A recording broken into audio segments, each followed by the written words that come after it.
Assalamualaikum warahmatullahi wabarakatuh. Perkenalkan, kami dari kelompok 7 akan mempresentasikan hasil presentasi kami, yaitu tentang penjualan produk, yaitu produk kami sablon kaos satuan. Nama saya Anggi Norma Yunita. Dinda Permata. Sakia Jurina. Saya Pujok Tanggraini. Saya Uqbanafi Alfihri.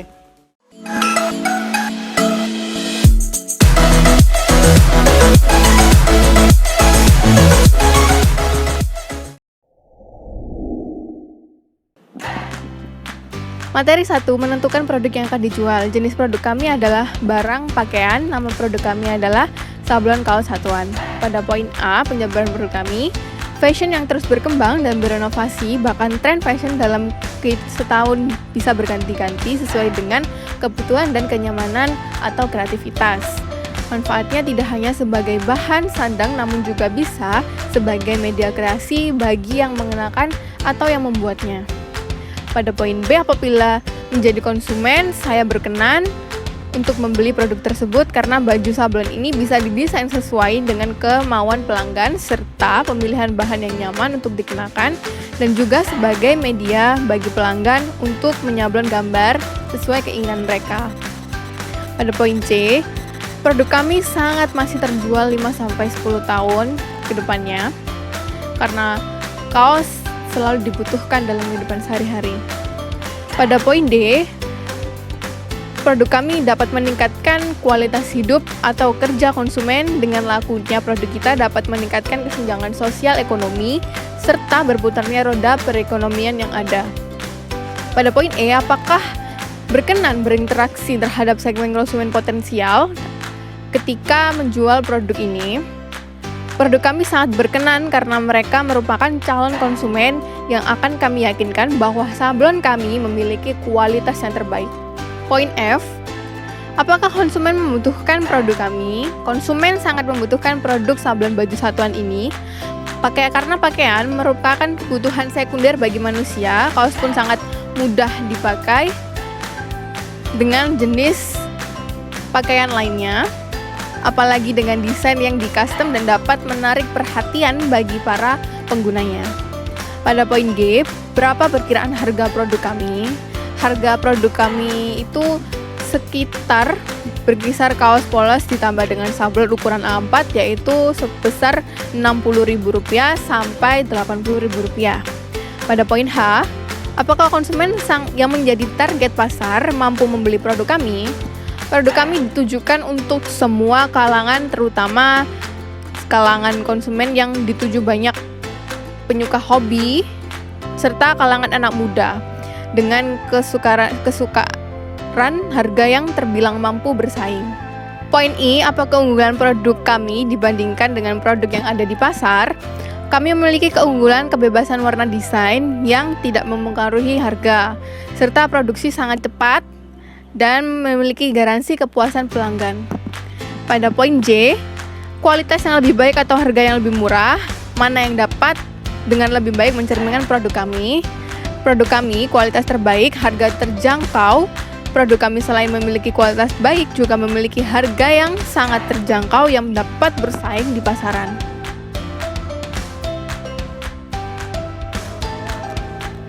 Saya akan menjelaskan materi kedua, yaitu menentukan logo usaha dan produk yang akan kami jual.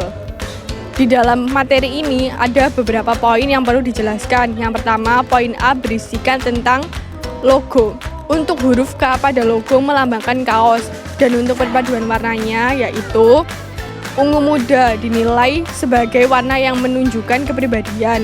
Ungu tua dinilai dengan warna yang lekat akan kemewahan. Merah muda dinilai dengan sifat-sifat yang feminim. Orange dinilai memberikan kesan yang hangat, futuristik, optimis, dan bersemangat. Yang kedua yaitu poin B. Logo kami memiliki desain unik dan futuristik. Untuk model kami bertujuan sefleksibel mungkin karena tujuan utama kami adalah memberikan keleluasaan pada konsumen untuk mendesain kaosnya sendiri. Poin C yaitu di logo ini secara tidak langsung memberikan kesan dan kemewahan dan keleluasaan kepada konsumen dengan memberikan kebebasan untuk mendesain kaos sesuai dengan apa yang mereka inginkan. Poin D.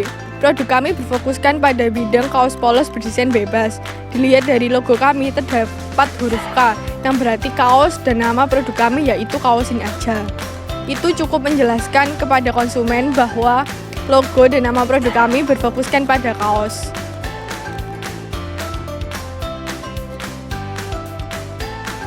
Pada materi ketiga ini, kita akan menentukan nilai produk. Di sini terdapat 7 buah faktor yang kita akan nilai ke depannya. Yang pertama adalah kebaruan atau invention. Invention merupakan apakah produk ini memiliki hal-hal baru. Pada produk kami memiliki hal terbaru, yaitu alat untuk mendesain dan alat untuk mencetak pada kaos sablon tersebut. Selanjutnya adalah performa. Apakah produk yang memiliki performa yang lebih baik dari sebelumnya. Kami dapat menjamin bahwa produk kami memiliki kualitas yang terbaik karena kami memiliki mesin sablon yang terbaru, yaitu DTF, Direct to Fabric, dan mesin press yang terbaru. Setelah itu Kustomisasi merupakan apakah produk ini dapat disesuaikan dengan kemauan konsumen. Sangat bisa, karena produk kami memiliki keleluasaan kepada konsumen untuk mendesain, memilih gambar ataupun ukuran, sehingga hal tersebut dapat menyesuaikan dengan kebutuhan konsumen. Setelah itu, solutif. Apakah produk memberikan solusi yang spesifik dan tidak bisa diberikan oleh produk lain. Produk kami memiliki hal-hal yang tidak bisa di-copy atau ditiru oleh produk sablon lain, yaitu adalah kemasan. Kemasan kami memiliki keunikan-keunikan yang tidak bisa ditiru. Setelah itu, desain. Apakah desain menjadi faktor utama dibandingkan pesaing? Desain kami memiliki kualitas gambar yang hampir nyata dengan apa yang kita lihat, sehingga ketika nanti desain dan dicetak ke kaos akan memberikan hasil yang sangat maksimal. Setelah itu, prestis. Prestis adalah faktor utama yang dapat meningkatkan status pengguna atau konsumen. Di sini konsumen akan bangga ketika memakai kaos desain tersebut, karena desain kami memiliki kualitas yang sangat elegan, termasuk kaosnya. Pemilihan kaos kami merupakan kaos-kaos terbaik dengan bahan katun combat. Hal tersebut membuat pengguna tidak akan malu menggunakan apa yang dia desain sendiri dan kaos yang sangat elegan. Setelah itu, price atau harga. Harga tersebut merupakan faktor utama kami dalam menentukan seberapa hebat kami bersaing dengan pesaing-pesaing sablon di sekitar Surabaya. Produk kami memiliki harga yang lumayan terjangkau dengan kualitas yang luar biasa. Terima kasih.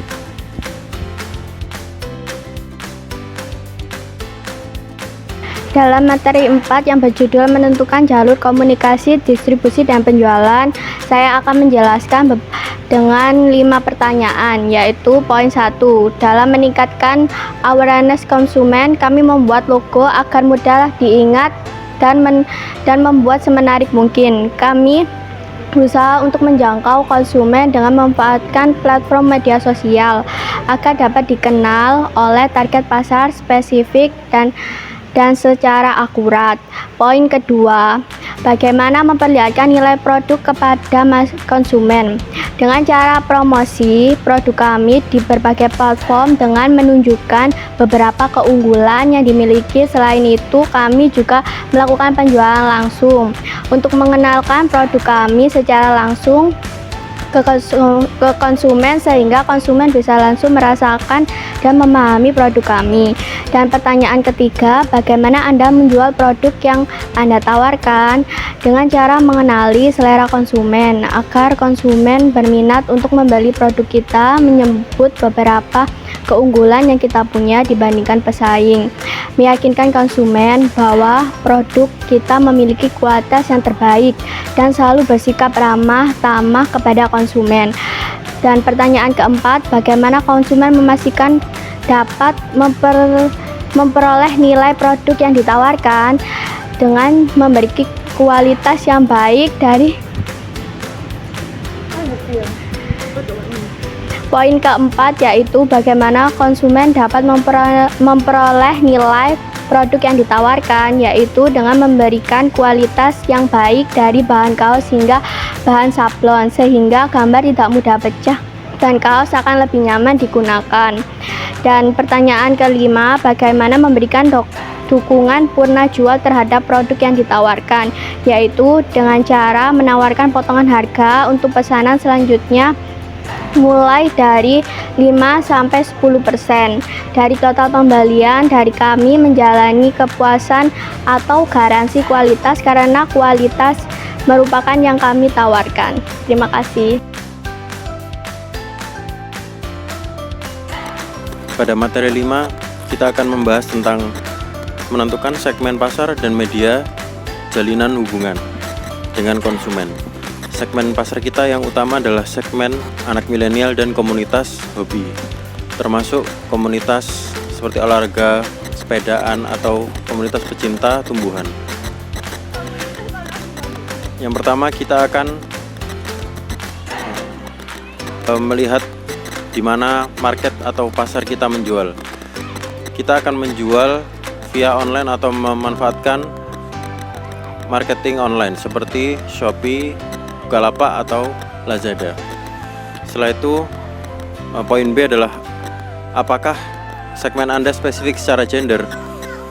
Segmen pasar kita tidak melulu masalah gender, karena kaos merupakan outfit yang bisa dipakai oleh laki maupun perempuan.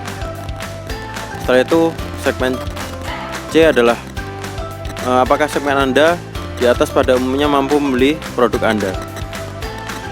Mereka mampu karena range harga kita masih berada dalam jangkauan uang saku rata-rata anak milenial dan tidak membutuhkan effort yang cukup besar dalam membeli dan mendesain secara bebas di toko kita. Apa segmen Anda di atas termasuk dalam generasi yang memahami konsep dari produk yang Anda jual? Ya, karena konsep kami sangat mudah untuk dipahami generasi masa kini. Ditambah lagi, konsep kami merupakan konsep custom yang sangat memudahkan untuk melebur dengan berbagai macam pangsa pasar, termasuk milenial. Contohnya dengan sedang hype-hype-nya yaitu BTS Army. Mereka dapat mengcustom sesuai dengan keinginan mereka. Setelah itu mempertimbangkan segmen di atas, siapa yang memegang peranan untuk mengambil keputusan pembelian. Keputusan pembelian di sini dapat dilakukan secara personal atau pribadi, bahkan hingga ke sebuah grup atau komunitas olahraga.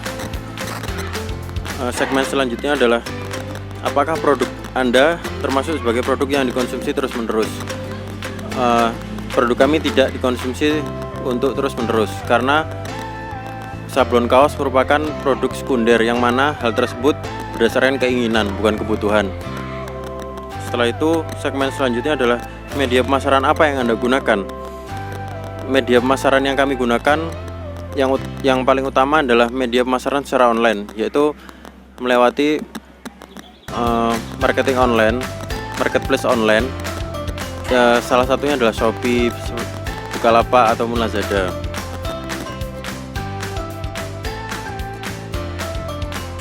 Dalam materi 6 ini, saya akan menjelaskan masing-masing poin SWOT pada produk kami. Yang pertama ada kekuatan.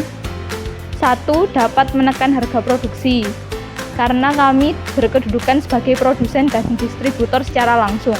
Yang kedua, kami menjual produk secara grosil dan retail. Yang ketiga, kualitas kami dapat bersaing dengan harga yang cukup terjangkau. Yang keempat, tersedia tempat produksi sendiri, sehingga kami mampu mengurangi biaya produksi, namun kualitas kami tetap terjaga. Yang kelima, terdapat bisnis online yang bisa mempermudah pemasaran. Konsumen dapat secara langsung menjangkau produk kami dimanapun. Yang kedua ada kelemahan. Yang pertama, terbatasnya sumber daya manusia. yang terampil. Yang kedua, terkendala pada stok kaos polos. Yang ketiga, kurangnya jumlah mesin produksi.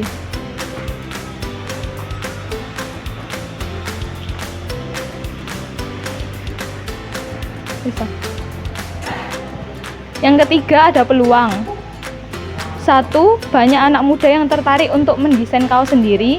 Yang kedua, target pasar kami luas, terutama komunitas hobi. Yang keempat, ada ancaman. 1. Perekonomian tidak stabil karena pandemi, membuat perubahan pada daya beli masyarakat.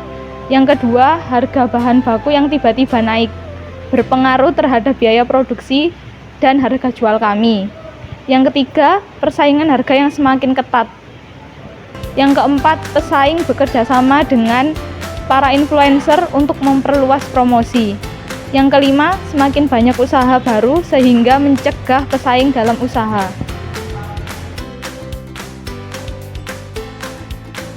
Materi 7 adalah rincian anggaran. Rincian anggaran kami yaitu perlengkapan sendiri, yaitu sablon logo ukuran 10 x 10 cm, berkuantiti 1 buah, itu harga satuannya sekitar 10.000. Dan untuk tulisan berukuran 25 x 5 cm, harga satuannya 15.000. Kalau berukuran 14 x 14 cm harganya sama 15.000. Untuk ukuran A4 20 x 28 cm berharga sekitar 25.000. Dan sama untuk harga kertas A4 ukuran 28 x 20 cm juga berkisar 25.000. Dengan ukuran A4 28 x 40 cm itu harganya mencapai 35.000. Media promosi kami adalah Instagram, dan rincian anggaran harga satuannya itu sekitar 150.000 untuk satu kali. Dan kalau kita melakukan anggaran promosi di Shopee, kami memiliki harga satuan itu kalkulasinya 50.000. Untuk stiker kami menyediakan untuk pelanggan dan harga satuannya itu adalah 1.000. Rincian anggaran yang ketiga adalah bahan baku kaos dengan harga satuannya itu sekitar 45.000. Serta biaya-biaya lain, rincian anggarannya adalah sekitar 500.000. Untuk total rincian anggaran yang kami jumlah ini adalah sebesar Rp970.000.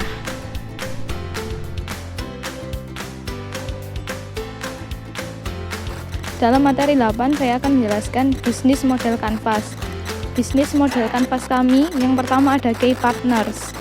Ada 4 poin di sini. Yang pertama ada konveksi, yang kedua ada toko bahan, yang ketiga ada jasa sablon, yang keempat ada JNT, pos atau JNE.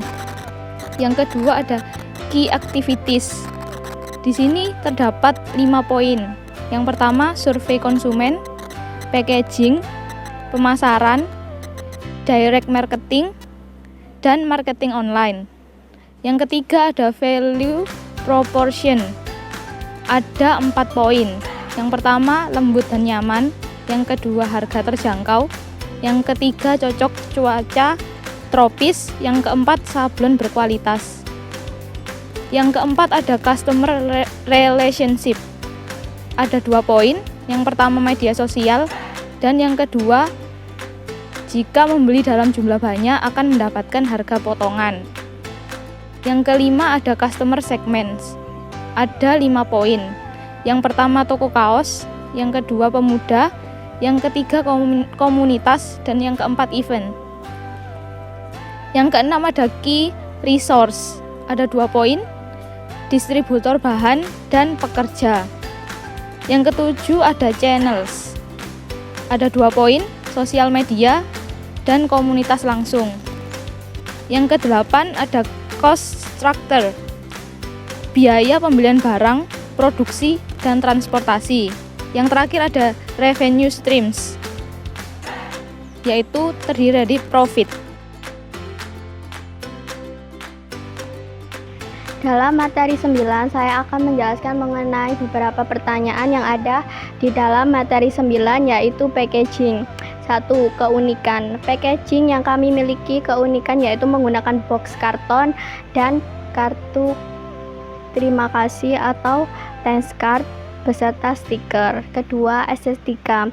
Dalam packaging kami memiliki sisi estetika dengan sentuhan tali rami yang digunakan untuk menutup box karton kami. Dan ketiga, keseragaman.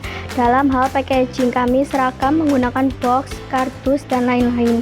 Perbedaan dengan packaging lain yaitu desain biasanya menggunakan plastik packaging biasa tanpa menggunakan packaging kardus premium seperti produk kami, dan bahan karton kardus yang sangat premium dan bisa didaur ulang.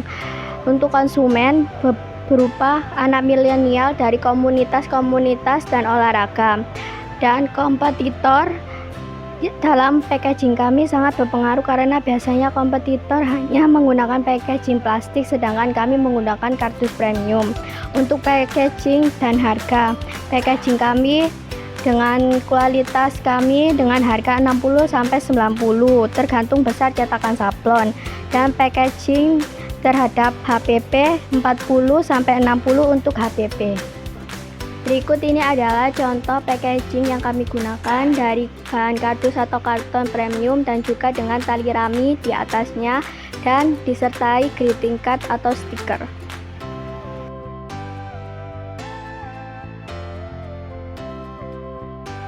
Di dalam materi 10 ini saya akan menjelaskan bahwa terdapat beberapa pertanyaan, yaitu yang pertama, seberapa sering Anda memakai kaos dalam kehidupan sehari-hari?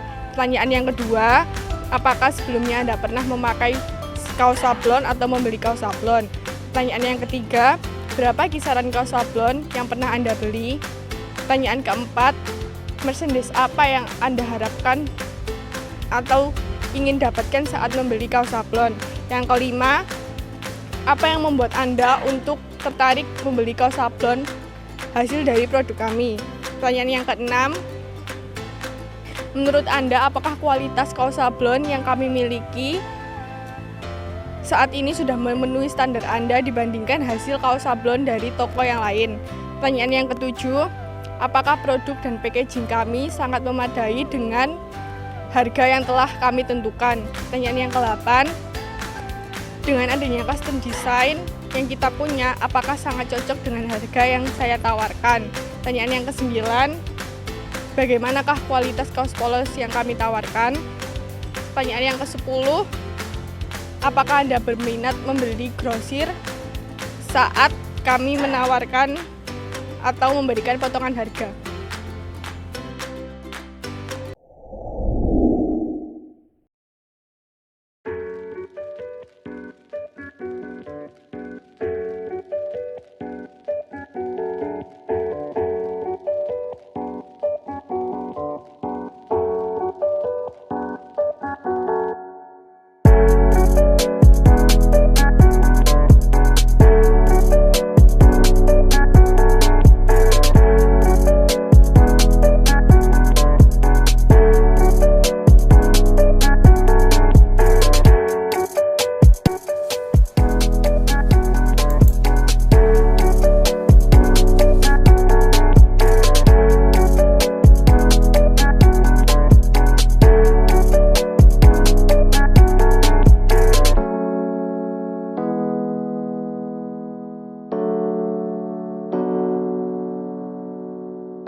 Bagaimana kesan dan pesan Anda selama praktek PKWU? Pesan saya sama praktikum KWU ini sudah sangat jelas dalam penyampaiannya untuk para Pak dosen, dan untuk kedepannya semoga pandemi corona ini cepat selesai dan tidak ada kasus-kasus bertambah. Praktikum juga bisa dilakukan secara offline, tidak ada online, dan para mahasiswa semoga selama ini paham dengan apa yang telah disampaikan oleh dosen. Terima kasih. Kesan dan pesan yang saya terima selama pembelajaran praktik KWU yaitu sebelumnya praktik atau pembelajaran yang dilakukan online sangatlah menyulitkan bagi mahasiswa untuk mengerjakan tugasnya. Namun sebelum memberikan tugas, dosen sudah memberikan tata cara secara rinci untuk mengerjakan tugas-tugas tersebut sehingga mahasiswa tidak merasa kesulitan. Dan kedua, kesan yang saya dapat dalam materi di praktik KWU yaitu materi-materi yang diberikan sebelumnya belum pernah saya pelajari, seperti menentukan produk yang akan dijual dan nilai-nilai produk yang harus dibutuhkan dalam setiap penjualan, dan juga menentukan logo beserta packaging yang sebelumnya belum pernah saya pelajari. Dan ilmu itu atau materi tersebut sangat bermanfaat bagi saya ke depannya untuk saya melakukan atau saya membuka bidang usaha atau wirausaha yang saya lakukan sendiri, sehingga saya sudah memiliki pengalaman tersebut. Misalnya dapat saya berikan kepada bapak pengajar atau bapak dosen yaitu materi pengerjaan yang diberikan atau tugas yang diberikan dengan tata cara yang diberikan sudah sangat baik, sehingga mahasiswa dengan mudah mengerjakan tugas-tugas yang telah diberikan. Dan yang kedua, semoga pandemi ini segera berakhir sehingga untuk praktikum KWU selanjutnya kita bisa mengerjakan secara offline dan mempraktikkan secara langsung ilmu yang telah kita pelajari. Sekian dari saya, Sakia Jurina. Terima kasih. Pesan dan kesan yang saya dapatkan selama proses pembelajaran praktikum KWU kali ini yaitu saya dapat mempelajari dan mendapatkan materi-materi kewirausahaan secara mendetail dan mendalam yang sebelumnya belum pernah saya ketahui. Yang kedua, dalam proses pembelajaran berjalan dengan baik dan dosen yang sangat asik dalam menyajikan materi dan memberikan penjelasan yang membuat semua mahasiswa dan mahasiswi menjadi gampang untuk mencernanya. Pesannya sangat bermanfaat karena saya mendapatkan banyak ilmu serta pengalaman baru mengenai kewirausahaan, tata cara, kiat-kiat, dan langkah-langkah jika kita ingin berwirausaha. Selama proses pengerjaan, saya juga mendapatkan banyak ilmu baru mengenai kerjasama antar kelompok. Selain itu, saya juga merasa sangat senang karena saya dapat mencoba hal yang sebelumnya tidak pernah saya coba. Selain itu, saya juga mendapatkan banyak pengalaman serta ilmu baru mengenai penjualan kaos, mulai dari mendesain, proses produksi, hingga menjualkannya kepada para konsumen. Pesannya, saya berharap mungkin bisa dilakukan secara offline karena kita dapat terjun langsung dan bertemu dengan konsumen secara langsung. Mungkin dikarenakan pandemi, maka ruang lingkup jadi lebih terbatas. Saya juga berharap bisa diberikan lebih banyak waktu lagi, jadi proses pengerjaannya bisa lebih maksimal lagi. Selain itu, juga tidak terburu-buru karena bertabrakan dengan ujian akhir semester. Kesan-pesan saat memulai kegiatan pembuatan film sangat berkesan untuk saya pribadi, karena pada awal saya mengira bahwa pembuatan film itu pasti seru dan menyenangkan. Ternyata cukup ribet dan menghabiskan banyak waktu. Belum lagi banyak tugas di luar pelajaran. Tapi karena tugas ini saya bisa mengenal lebih dalam sifat dan kepribadian teman-teman sekalian. Pada saat pembuatan video juga kami melibatkan beberapa orang yang sangat cukup membantu kami. Oleh karena itu, kami bisa melakukannya dengan baik dan lancar. Pesan yang dapat saya ambil dari pembuatan video ini adalah kita harus saling menghargai satu sama lain. Kita juga diharapkan untuk dapat meningkatkan rasa solidaritas dan persaudaraan antar teman, sehingga kita dapat mengesampingkan egois yang ada di setiap diri kita.